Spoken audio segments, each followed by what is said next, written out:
What are the best reasons to fly business class? Growing up, I've always loved to travel. I work a lot. I love visiting new places. And at a certain point when it came to my dreams, I was like, why can't I fly business class? Now that I've flown business class a lot, at the point where it's, okay, when does it make sense and when does it not make sense? And today I'm going to break down from a business perspective to you business owners or people who want to fly business class, the three major benefits you get from flying business class. My name is Achumboro Ataande. This is Business and Life Advice with Ataande Advisors. And today we're going to talk about the three major benefits of flying business class. All right, stick around to the end. I'm going to give you a few tips about how you can fly business, even if your budget's not quite there yet. Now, let's get straight into it. The first major business reason for flying business class is energy. Business class really helps you conserve or improve your energy level. So as business owners, as leaders, as somebody who works a lot, right? If you're really at that forefront, you know you're pulling in 70, 80, 90 hours a week, right? And when you're doing that and you have to travel between client meetings, you have to go check out sites, you have to go look at product, right? You're stretching yourself in many different ways. And flying business, especially if it's on a 6-hour or more flight, it allows you most of the time where you can lie down and actually sleep.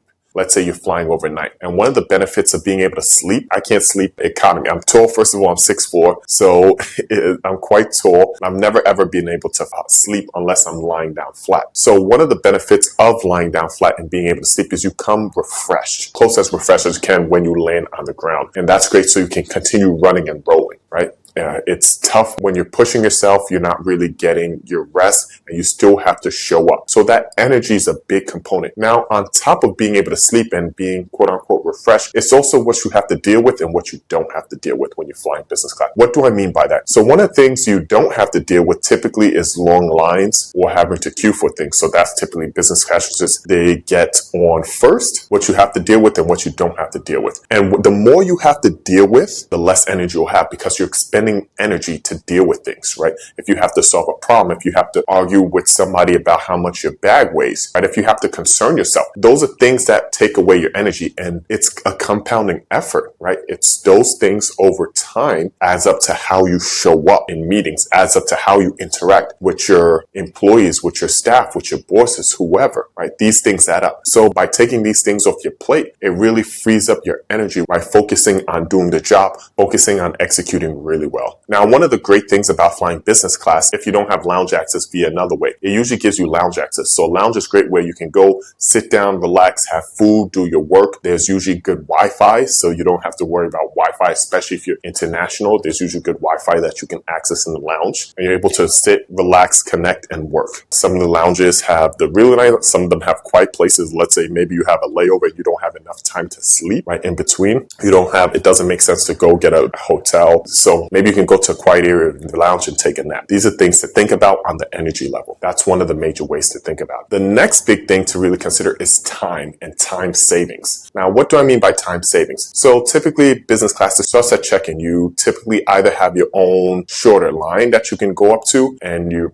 process much faster than the line for economy. So you're saving time on that. And also typically in the US, if you have pre-check, you're fine. But in some countries you may not. So there's actually a fast lane for business flights, right? So that helps you, okay, I'm going to pass through security checkpoints faster. I don't have to leave as early to get to my flight. I can really go enjoy myself there, right? I can have a meeting closer to the time. If I have this, I can do some more work, right? You don't have to be spending a lot of time in security, a lot of times in lines. That's a lot, giving you more time to be productive on other things. Now, boarding early. Why is boarding early important? Because when you're saving time in terms of waiting and are you able to board? You're able to set up, right? Maybe you can knock out a few more emails. There's been times when there's something I have to send and I'm happy that I'm able to get on early so I can send it out before I have to cut off my Wi-Fi, right? Before I have to disconnect my internet. So that's something that excites me when I'm able to send it off because there may be a deadline. It doesn't happen often, but when it does happen, it's a great feeling to know that, oh wow, I have a few more extra minutes to knock this out. Now, that doesn't just stop there. Being able to deplane first and also having your baggage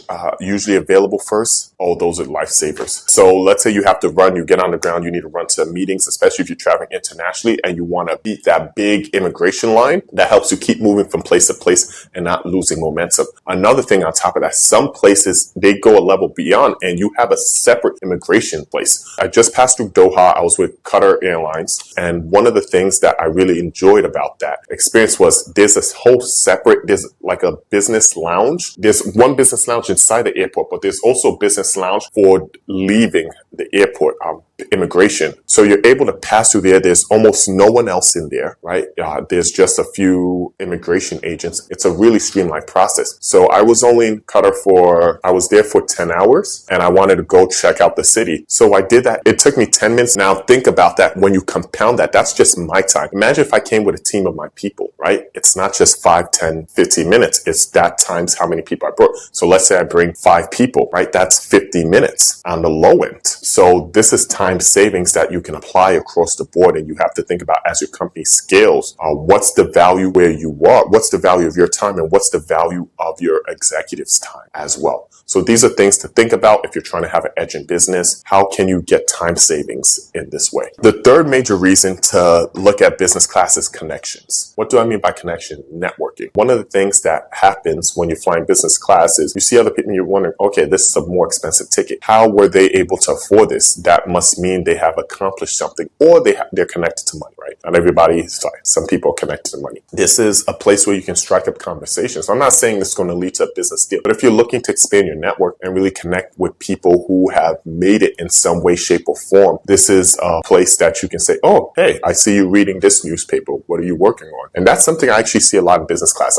I don't get me wrong. I see people watching TV, see people enjoying something, but I also see people like reading and working. And that's something I think a lot of people miss when they pass by business class, or when they think about business class. They always think about people just enjoying life and relaxing and resting. I see there was one time that I just wanted to relax, right? For the first time, I saw this guy. He was reading the Wall Street Journal. He had up some charts, and I was like, man, that pushed me. I was like, okay, you know what? Maybe it's not time to rest. It motivated me. So being around people who've accomplished something in one way, shape, or form, and being able to connect with them, right? Because you have something similar. Hey, we're both flying this, right? You have something similar. So say, hey, where are you going? What brings you to this destination, right? What's making you, is this your first time going here? What line of work are you? What sector are you in? These questions to spark connection, talk with people. Don't go in looking for something necessarily. Like, look, you can have an agenda saying, hey, I would just want to connect, but don't go trying to think you're going to hit a home run. Just go and talk to people. And the more you do it, the more comfortable you get with doing that. And you can continue expanding your connections. You can continue expanding your connections. You never know how that's going to help you. Thank you for watching this video. I promise you that I'm going to give you some tips on how to get into fly business class. Let's say your budget's not there. So one of the things I did, my first business class flight was a redemption flight. I flew all the way to Bangkok, Thailand. It's from New York, business class, and I redeemed that with, I think, 60 to 75,000 American airline miles. And I did this by getting a credit card and getting the bonus points reward for spending a certain amount in a certain time. That's something you can do. Like these bonus point rewards, signing up to a new credit card and spending a certain amount of money within a certain type of time. That's a great way to really build up your point balance. And then you can utilize these points to go buy business class flights. There's a whole rabbit hole we can go under with this. The first thing is opening up new credit cards and getting bonus point awards. Now, I want to be very clear with this. Please do not do this if you're doing the spend just to get the flight. The best way to approach this, in my opinion, is to, hey, let's say you already have a big expense, whether it's $2,000, $3,000, $4,000, $5,000, $6,000 that you have to spend, that you're going to spend anyway, right? And you have the money to cover it. That's when you want to think about possibly opening up a credit card to utilize that credit card in order to hit that bonus reward spend, to hit that opening account bonus. Number 2, so it's going to be focused on credit cards. So let's say you already have a credit card,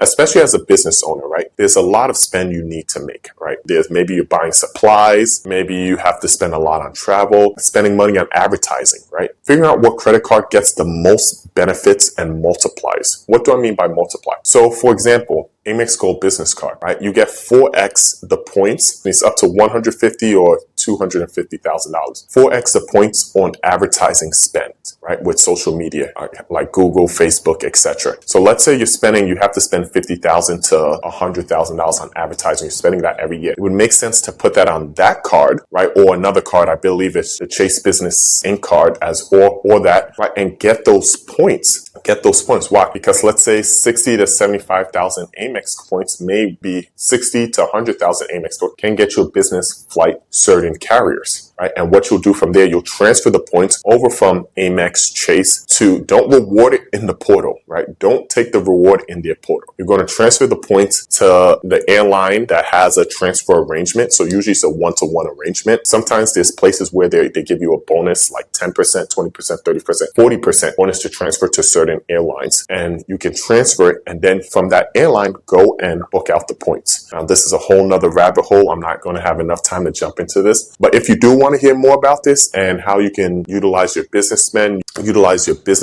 or really scale out to be able to fly business class, that's something to, feel free to leave that in a comment and I'll make some more videos about that. All right. Thank you for watching. My name is Achumboro Ataande. This is Business and Life Advice with Ataande Advisors. I hope you have a great day. God bless.